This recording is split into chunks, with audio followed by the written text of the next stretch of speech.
तो ये 1400 साल पहले एक आतंकवादी समझिए पैदा हुआ था, बादशाह, आतंकवादी बादशाह था वो हर तरीके की गलत काम करता था।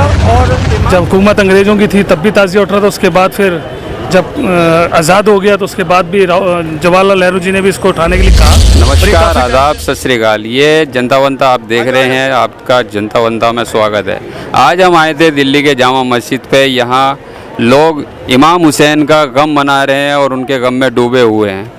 यहाँ कुछ लोग हैं, यहाँ ये सफ़ेद ताजिया निकलता है 20 तारीख, जिसे अरबईन लोग कहते हैं। इसके बारे में यहाँ पता करते हैं, यही लोग बताएंगे कि शिया समुदाय के लोग ये क्यों मनाते हैं, कहाँ से निकलता है, कहाँ तक जाता है। इसकी थोड़ी बहुत हिस्ट्री के बारे में आपको ये बताएंगे। कहना चाहेंगे? ये हमारे सेक्रेटरी है जी। ये किसकी रचनात्मक बनाते हैं आप ताजिया जो बनाते हैं? ये 1400 साल पहले इमाम हुसैन हमारे इमाम थे, उनको शहीद किया गया था। यजीद एक जो था बहुत बर्बर जो है बादशाह था, और उसने छोटे छोटे बच्चों को भी कत्ल किया। वो ये कहता था कि सारी गैर इस्लामी हरकतें करता था, और इमाम से कहता था कि जो मैं कह रहा हूँ वो आप उसको ओके कर दीजिए, यानी बेअत ले लीजिए, उर्दू में कहते हैं बेअत लेना। तो ये 1400 साल पहले एक आतंकवादी समझिए पैदा हुआ था, बादशाह, आतंकवादी बादशाह था वो हर तरीके की गलत काम करता था, और इमाम से कहता था कि आप कहिए कि ये काम सही है। उन्होंने मना कर दिया कि हम ये बिल्कुल नहीं करेंगे, हमारे नाना के रसूल खुदा सल्लल्लाहु अलैहि वसल्लम ने जो हमें दिया है इस्लाम, उस इस्लाम के ऊपर चलेंगे, ये गैर शरई बातें हम नहीं करेंगे। इस वजह से करबला के मैदान में 1400 साल पहले उनको शहीद कर दिया गया।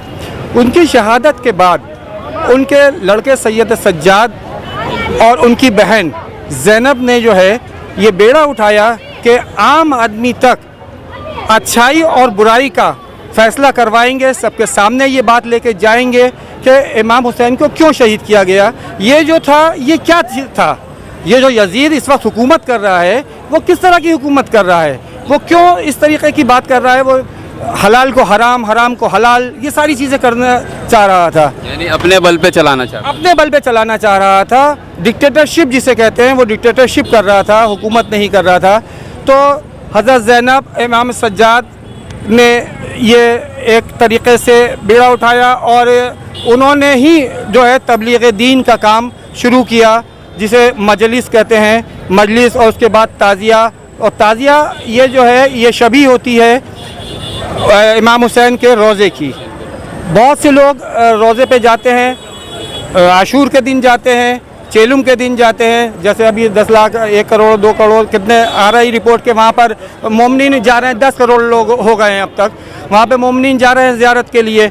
मगर वो सब क्या है, दुनिया को ये दिखाना है कि जैसे आपने सवाल किया, इसी तरीके से सबके दिल में ये होता है कि ये क्यों हो रहा है, क्या हो रहा है। ये जनता का ही सवाल तो ये जनता का सवाल है, ये क्यों हो रहा है, क्या हो रहा है, क्यों कर रहे हैं, कौन लोग कर रहे हैं। ये शिया लोग कर रहे हैं, और ये बता रहे हैं कि अच्छाई क्या होती है, बुराई क्या होती है।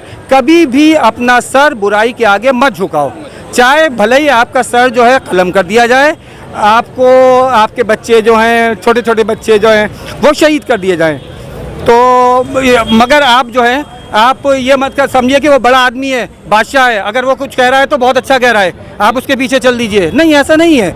जो गलत है उसको गलत कहिए, जो सच है जो उसको सच कहिए, और जो आपको जो शरीयत बताती है, जो इस्लाम बताता है करने के लिए, आप वो करिए। ठीक है, ये इसलिए उनकी याद में। आपका तारुफ, आपका परिचय? मुझे सरोज हुसैनी कहते हैं, मैं जनरल सेक्रेटरी हूँ अंजुमन शियतुस सफ़ा रजिस्टर दिल्ली का, और ये अंजुमन जो है अंजुमन दस्ते अब्बासिया, उसका पैट्रन हूँ जी। क्या नाम आपका? मेरा नाम अनवर मिर्ज़ा, मैं यहीं से हूँ, ताजिया से। तो ये जो ताजिया उठा रहे हैं आप, सबसे पहले ये बताइए क्यों उठाते हैं?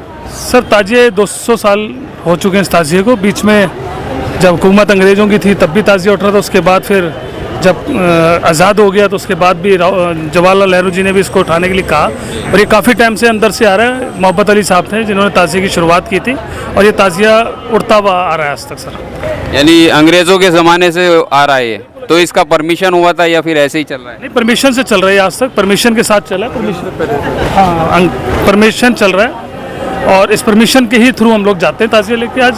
और 20वां जो हमारे आज 20 तारीख जिसको आप कह रहे थे, 40वां इमाम हुसैन का 40वां मनाते हैं, गम मनाते हैं।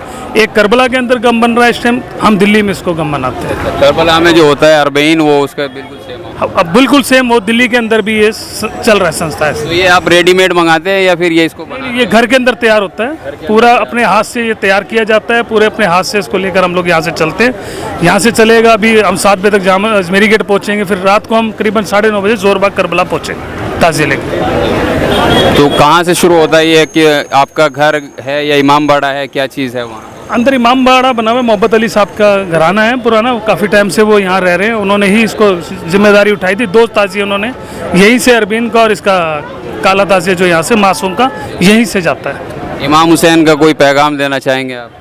इमाम हुसैन हमेशा दहशतगर्द लोगों के लिए, आतंकवाद जो फैला पड़ा था उसके खिलाफ ही उन्होंने आवाज़ उठाई थी। सिर्फ वो दहशतगर्दी के खिलाफ थे, वो सिर्फ अमन चाहते थे, प्रेम मोहब्बत चाहते थे कि सब लोग मिलजुल कर रहें। लेकिन जो यजीद था वो चाहता था किसी तरीके दहशतगर्दी फैली रहे, आतंकवाद फैला रहे, तो उसके खिलाफ इमाम हुसैन ने आवाज़ उठाई थी और अपनी शहादत उन्होंने करबला के अंदर जाकर दी। जो आज भी ये मंसूब है आपके सामने, इतनी बड़ी शबी उनकी निकल रही है। और ये शिया समुदाय के लोग 2 साल के बाद, आज आप देख रहे हैं कि 2 साल कोरोना का भी मौका आया था, परेशानी आई थी, उसको भी हम लोगों ने गाइड किया, उसके बाद भी हम लोग नहीं रुक पाए। उसके बाद जो आज हमारे को मौका मिला गया दोबारा, तो हम इसको बड़ी अपनी गम के साथ इसको यहाँ से ताज़िए को हम लेकर जा रहे हैं।